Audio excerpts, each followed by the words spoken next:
fight about 3 guys, and they did crack a few ribs and what have you, and Nella did take a little blue wand type thing and touch my big toe, and it cleared that pain up and what have you. But I don't think that's the way it's done for more serious diseases, you know. Mm-hmm. Mm-hmm. All right, here's Drew in Chicago. Hello, Drew in Chicago. Drew. He's gone. Yeah. Here's Brad in North Carolina. Hello, Brad in North Carolina. Brad? Fred. Okay, Fred. Go. Oh, okay. Am I on? Yeah. Hey, happy Black History Month, guys. Hey, well, thanks.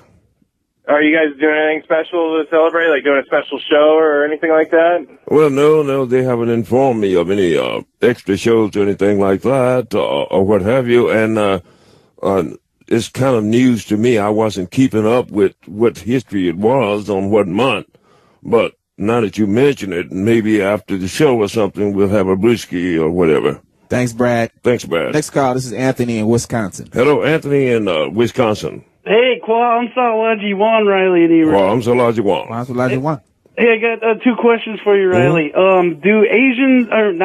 Do aliens like coldness, like the snow and stuff? Well, no, they maintain an equilibrium of all weather conditions aboard the Great Mothership. For instance, I was going through the Hall of Suspension, and it's cold in there. And the clothing that I was wearing automatically adjusted to the temperature and warmed me up and what have you. But I don't think they really, and I know that the reptilians don't like the cold. Yeah. Riley, when I was 14, I was walking home from seeing a girlfriend, and I looked up in the sky by the Wisconsin River, and there was like a UFO or something like the shape of a football field hovering above me, and I could, you couldn't hear no engines, but you could sense there was like a power or some kind of energy coming from it. What race of aliens was that? I would suspect that if they were near or over water, probably was the Neptunians. Really? Yeah. Yeah, I'm just guessing, but I swear it was like maybe 60 feet up, and it was like darker than the sky. Like there was no stars, and it was flying over with no sound. It was really crazy. Right. Chances are it was possibly the Neptunians. You'll find them near water a great deal because they do take the water and use it for fuel, really, by extracting the hydrogen atoms from it and using it in their hydrogen-fed fusion reactors and all that. And they were using, anti-gravity propulsion, plasmic anti-gravity propulsion, no doubt. Mm-hmm. All right. Thanks for that call. You should get your symbol, man. In fact, people, go to RileyMartin.com, RileyMartin.com, get the books and get the symbols. It is implementary that you do so in this year, which is either going to be fortuitous or calamitous. And something is going to happen this year. So you should go there and get them. Also, if you want to get the original book, which they're asking like $200 for on Amazon and all that, I don't sell them for that. You get it for the regular price. Go to The Coming of Tan, T-A-N like suntan, thecomingoftan.com, and get them there. You can also tweet me at Riley L. Martin, and check me out on YouTube also. Mm-hmm. All right, this is Jim in Ohio. Hello, Jim in Ohio. Hi, Riley. How are you? Okay, Jim. Good. By the sound of things, you might not have time to do this, but I've heard rumors that you might be writing a second book, or you might have thought about it at one point. Right. I know in your last book you spoke of many things that have since come to pass, like the mothership and other things. There's a variety of references in there. I'm just wondering, will the next book be named Welcome to the Riley Martin Show, and will it be about Tom Cruise? Well, who knows?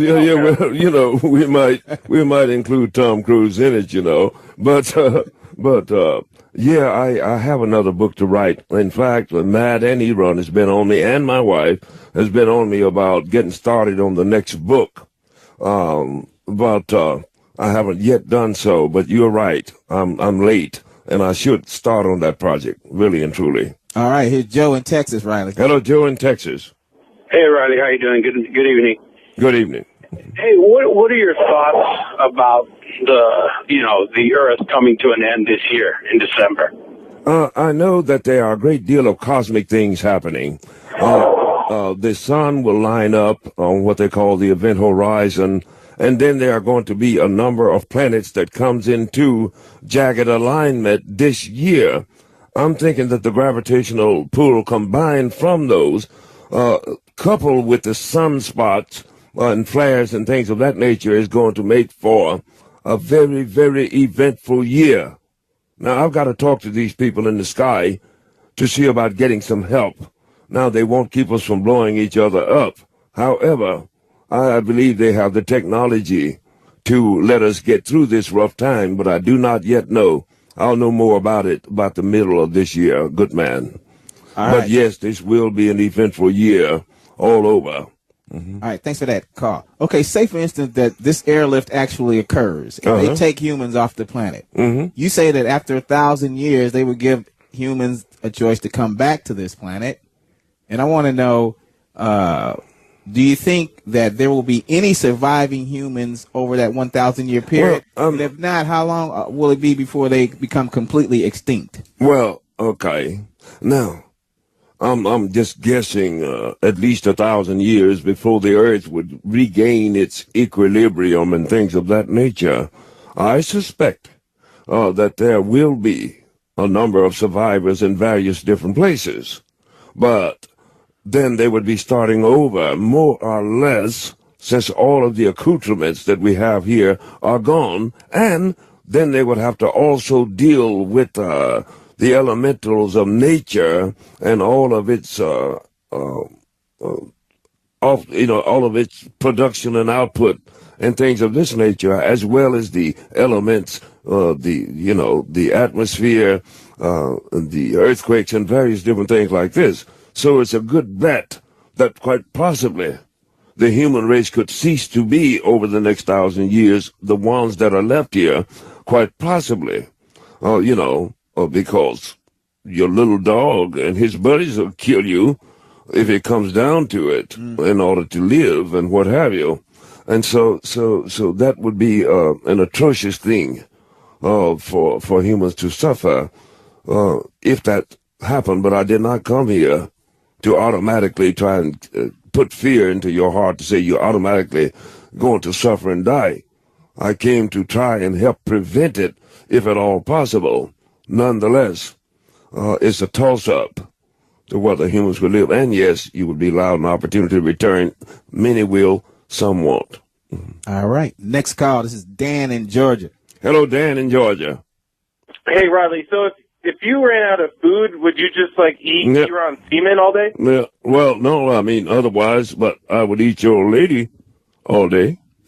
Here's Charlie. We'll get that on the other side of the break, right? Let me give a shout out to my orthosurgeon, Dr. Robert Friedman, doctors April Smith, Ann Merkel, Rebecca Ziegler, Dr. Avalone and Sarante, the staff, Ellie, Amy, Joyce, Ann Yavison, Vicky, Miss Baldish, and Jenna, down in Phillipsburg, New Jersey, Mike and Diane Voigt, the great composer, Mike Voigt, Jamal and Luda Lawson out in Ogden and Salt Lake City, Utah, the great Mike Bundick Sr. and Jr., the lovely Jennifer Babcock, Chicopee, Massachusetts, and down in Florida, Rob Weldon Jr. and his lovely mom, Joy, Griffith, Indiana, Stick and Jenny Carter, down in Mississippi and on the road, Todd Pee Wee Jenkins, out on the road. Pee Wee!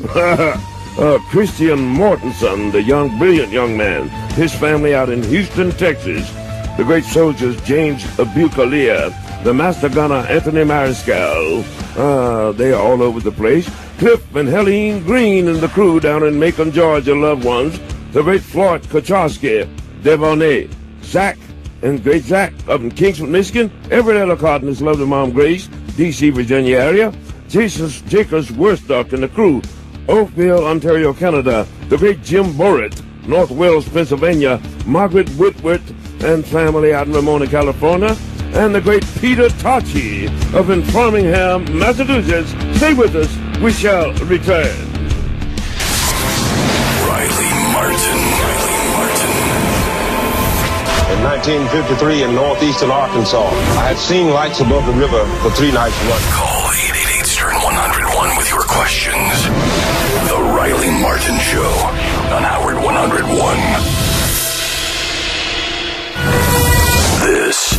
Here we go. is what the revolution sounds like.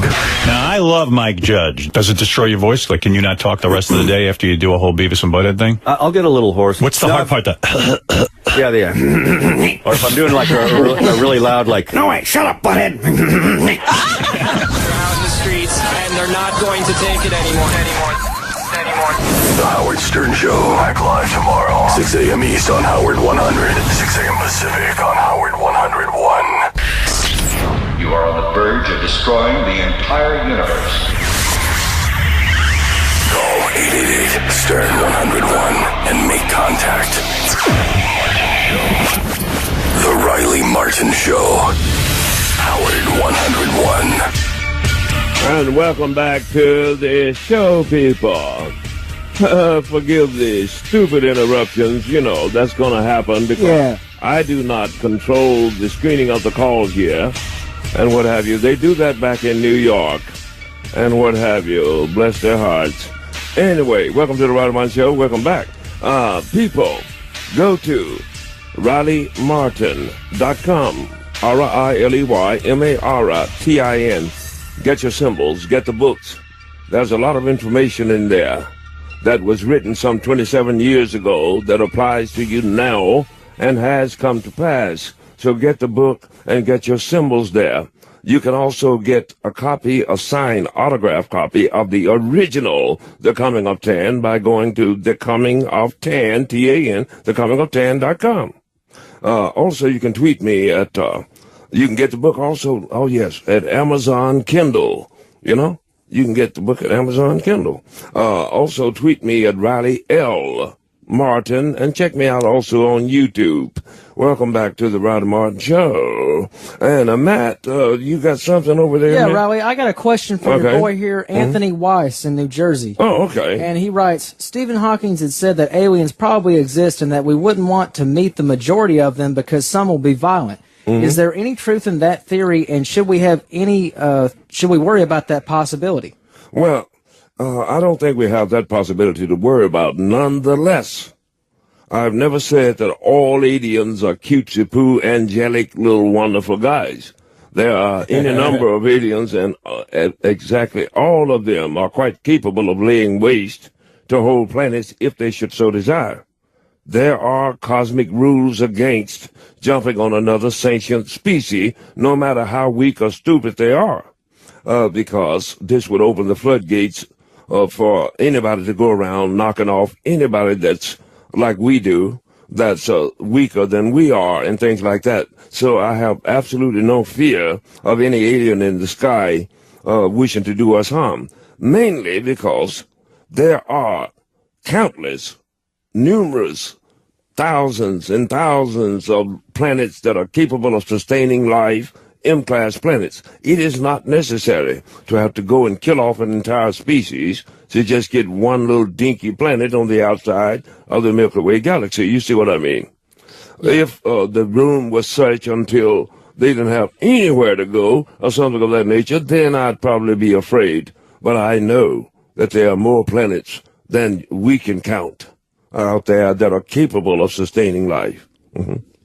Okay, don't forget, people, you can listen anytime online. Just go to SiriusXM.com and click on the Listen Online tab. Of course, you can email us with questions, Riley Martin at SiriusXM.com, and call us tonight with questions, 888-STERN-101. Okay, speaking of Stephen Hawking. Okay, he was interviewed recently. We try to keep up somewhat with what he does and says.